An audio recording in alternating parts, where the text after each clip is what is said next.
Ում է պետք, սիրելի ժողովուրդ, այն երկիրը, որտեղ որ մենք մեր մայրենի լեզվով չպիտի խոսենք։ Ում է պետք այն երկիրը, որտեղ մենք մոռանալու ենք, թե ով է եղել Մեսրոպ Մաշտոցը, ով է եղել Սահակ Պարթևը,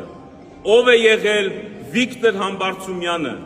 ով է եղել Այվազովսկին, Թումանյանը, Սևակը և մնացյալ մեր բոլոր մեծերը։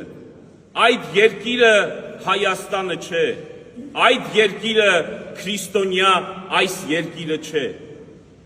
Ում է պետք այն երկիրը, որտեղ մոռացվել է հայոց ցեղասպանությունը։ Ում է պետք այն երկիրը, որտեղի ժողովուրդը չի հիշում, որ կոտորվել է իր անմեղ 5000 հայորդի զավակները թշնամու ձեռքից։ Ում է պետք այն ժողովուրդը, որ չի հիշում, որ Արցախում մենք կորցրել ենք բազում հոյակերտ քրիստոնեական տաճարներ։ Եվ ի վերջո, եթե մենք պիտի ապրենք այս երկրում, մենք պիտի մնանք Մեսրոպ Մաշտոցի և Սահակ Պարթևի արժանի զավակները։